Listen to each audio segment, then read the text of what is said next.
நடிகர் ரஜினிகாந்தின் உடல்நிலை சீராக இருப்பதாக அப்போலோ மருத்துவமனை நிர்வாகம் தகவல். நலமுடன் இருப்பதால் இன்னும் ஒரு சில நாட்களில் வீடு திரும்புவார் எனவும் அறிக்கை.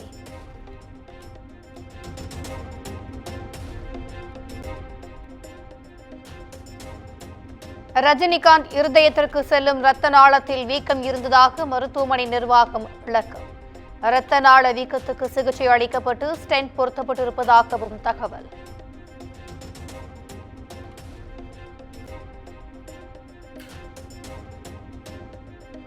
ரஜினிகாந்த் விரைவாகவும் சீராகவும் குணமடைய இறைவனை பிரார்த்திப்பதாக ஆளுநர் ஆர்.என். ரவி பதிவு. மருத்துவமனையில் அனுமதிக்கப்பட்டுள்ள நண்பர் ரஜினிகாந்த் விரைந்து நலம் பெற விளைவதாக முதலமைச்சர் எக்ஸ் தளத்தில் பதிவு.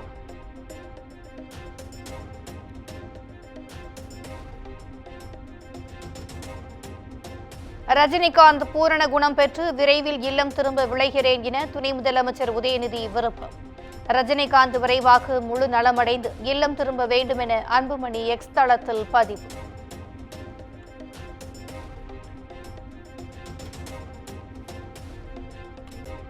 நடிகர் ரஜினிகாந்த் விரைவில் பூரண உடல்நலம் பெற வேண்டும்.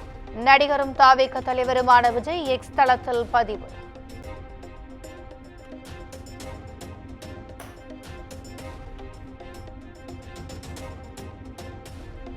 வருகிற 8ஆம் தேதி தமிழ்நாடு அமைச்சரவை கூட்டம் நடைபெறும் என தகவல். அமைச்சரவை மாற்றத்திற்கு பிறகு முதலமைச்சர் மு.க. ஸ்டாலின் தலைமையில் நடைபெறுகிறது.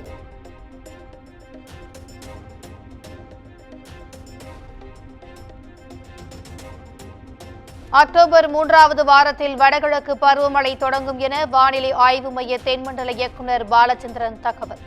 இயல்பை விட 115% கூடுதலாக மழை பெய்யக்கூடும் எனவும் கணிப்பு.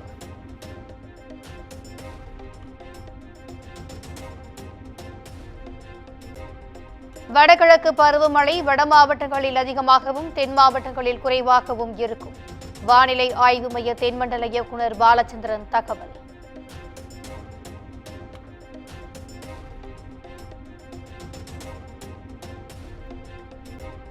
தமிழ்நாட்டில் மகப்பேறு இறப்பு விகிதத்தை குறைக்க மாநில மற்றும் மாவட்ட அளவில் குழு.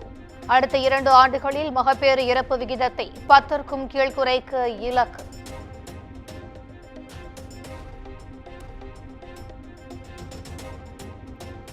சென்னை அண்ணா நகரில் சிறுமி பாலியல் வன்கொடுமை செய்யப்பட்ட வழக்கின் விசாரணை சிபிஐக்கு மாற்று.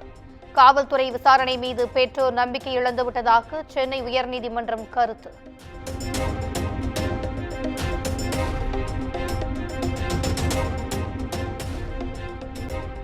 நடிகர் திலகம் சிவாஜி கணேசனின் 97வது பிறந்த நாள். சென்னை அடையாறில் உள்ள சிவாஜி கணேசன் மணி மண்டபத்தில் முதலமைச்சர் மு.க. ஸ்டாலின் மரியாதை.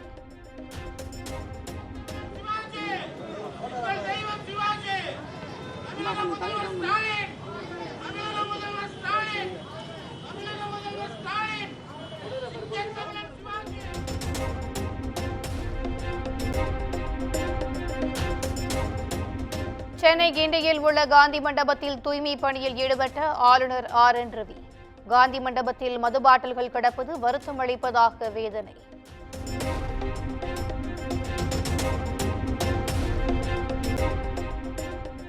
டெல்லியில் பிரதமர் மோடியை சந்தித்து முதலமைச்சர் மு.க. ஸ்டாலின் அளித்த கோரிக்கை கடிதத்தில் முரண்பாடு. பிரதமரிடம் முதலமைச்சர் வழங்கிய ஆங்கில வழியிலான அறிக்கைக்கும் தமிழ் வழியிலான அறிக்கைக்கும் வேறுபாடு இருப்பதாக தகவல்.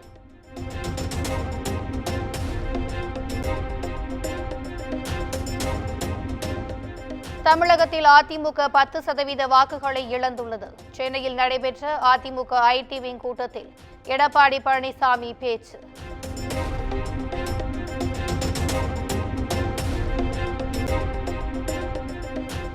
அதிமுக பொதுச் செயலாளர் எடப்பாடி பழனிசாமி மீது பறந்து விழுந்த செல்போனால் பரபரப்பு.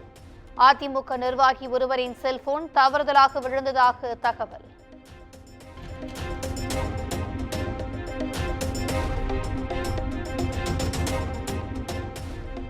அண்டை மாநில நதிநீர் பிரச்சினையில் அரசியல் லாபம் கருதி எடப்பாடி பழனிசாமி வெற்று அறிக்கை வெளியிட்டுள்ளார். முல்லை பெரியாறு அணை விவகாரம் தொடர்பாக எடப்பாடி பழனிசாமிக்கு அமைச்சர் துரைமுருகன் பதிலடி.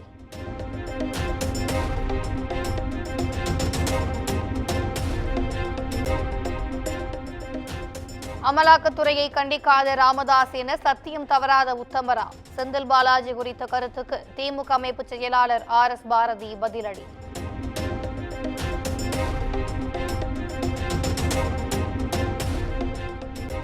துணை முதலமைச்சர் உதயநிதி ஸ்டாலினுக்கு நடிகர் வடிவேலு வாழ்த்து.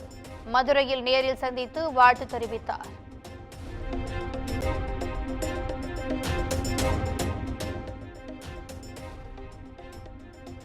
காஞ்சிபுரம் சட்டமன்ற தொகுதியில் உள்ள வட்டார கல்வி அலுவலகத்தில் அமைச்சர் அன்பில் மகேஷ் திடீர் ஆய்வு. இடைநிற்றல் காரணமாக பள்ளிக்கு வராத மாணவர்களின் பெற்றோர்களுடன் உரையாடினார்.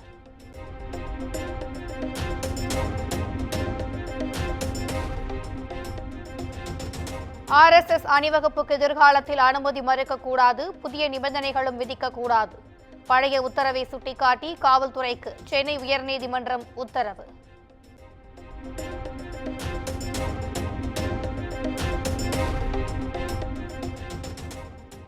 வேலை மோசடி புகாரில் அமைச்சர் செந்தில் பாலாஜி சிறப்பு நீதிமன்றத்தில் ஆஜர். 47 பேருக்கு கூடுதல் குற்றப்பத்திரிகை நகல் வழங்கப்பட்ட நிலையில் முதற்கட்டமாக 100 பேருக்கு சம்மன் அனுப்ப நீதிமன்றம் உத்தரவு.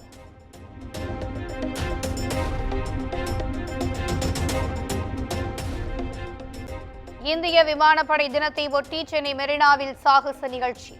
ஹெலிகாப்டரில் இருந்து குதித்து ஒத்திகை மேற்கொண்ட பாதுகாப்பு படை வீரர்கள்.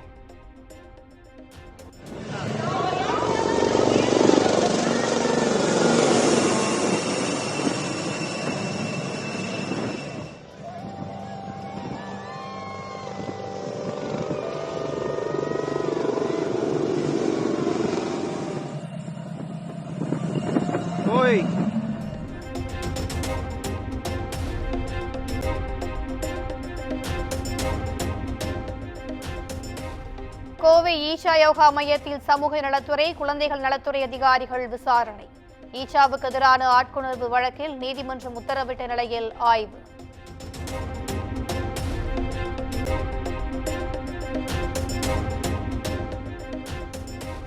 புதுக்கோட்டையில் ஒரே நாளில் 3 டெங்கு பாதிப்பு உறுதி. நாளுக்கு நாள் அதிகரிக்கும் காய்ச்சல் பாதிப்பால் மக்கள் அச்சம்.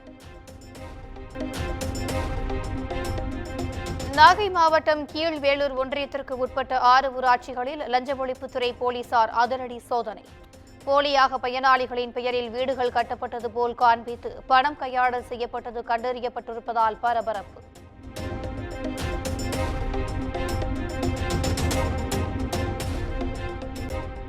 கோயில்களை வருமானம் பார்க்கும் இடமாகவே அரசு பயன்படுத்தி வருகிறது என உயர்நீதிமன்ற மதுரை அமர்வு அதிருப்தி. கல்லறைகளை பாதுகாக்கவே தொல்லியல் துறை உள்ளதா என்றும் வழக்கு ஒன்றில் கேள்வி.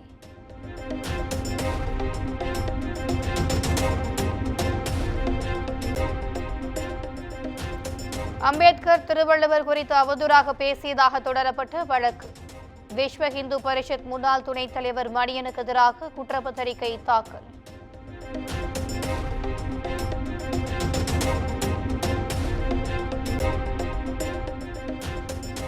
சென்னை கோயம்பேடு மார்க்கெட்டில் கடை முன்பு தூங்கிக் கொண்டிருந்த தொழிலாளியின் செல்போன் திருட்டு. கைவரிசை காட்டிய டிப்டாப் இளைஞரை சிசிடிவி காட்சிகளை கொண்டு தேடும் போலீசார்.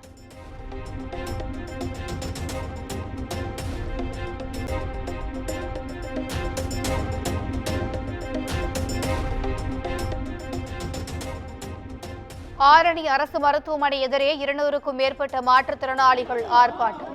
மருத்துவமனையில் போதிய மருத்துவர்கள், மருந்து உபகரணங்கள் இல்லை என குற்றச்சாட்டு.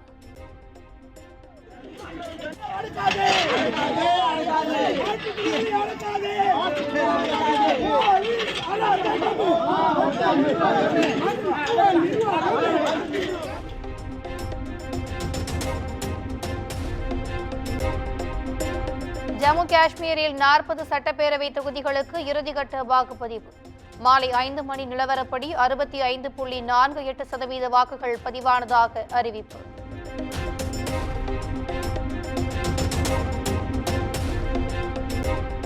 ஜம்மு காஷ்மீரில் முதன்முறையாக வாக்களித்த மேற்கு பாகிஸ்தீனிய அகதிகள்.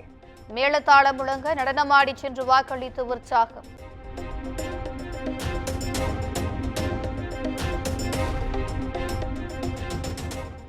நாட்டு மக்களிடமிருந்து தேசபக்தியை ஒழிக்கவே காங்கிரஸ் விரும்புகிறது. ஹரியானா பாஜக தேர்தல் பொதுக்கூட்டத்தில் பிரதமர் மோடி குற்றச்சாட்டு.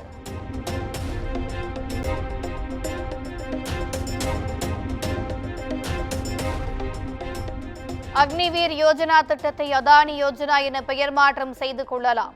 ராணுவத்தினரின் பணம் அதானிக்கே சென்று சேர்வதாக ராகுல் காந்தி விமர்சனம்.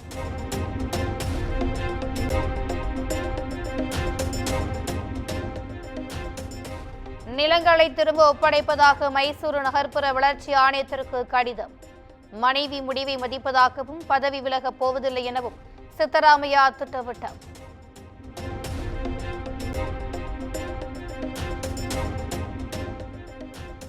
திருப்பதி லட்டு விவகாரத்தில் ஆந்திர அரசு அமைத்த சிறப்பு விசாரணை குழு நடவடிக்கை தற்காலிக நிறுத்தம்.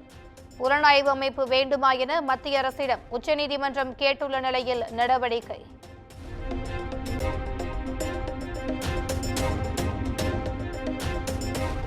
பீகார் மாநிலம் தர்பங்காவில் கோசி ஆற்றில் கரை புரண்டோடும் வெள்ளம். கனமழையால் நேபாளத்தில் இருந்து அதிக அளவு நீர் திறந்துவிடப்பட்டதால் அதிகரிப்பு.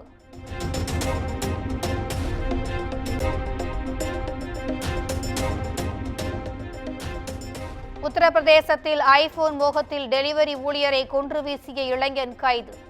லக்னோவில் உள்ள கால்வாயில் உயிரிழந்த நபரை தேடி வரும் மாநில பாதுகாப்பு படை.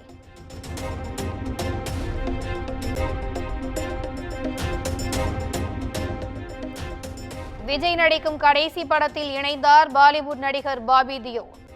வினோத் இயக்கத்தில் தளபதி 69 திரைப்படம் உருவாகி வரும் நிலையில் அறிவிப்பு.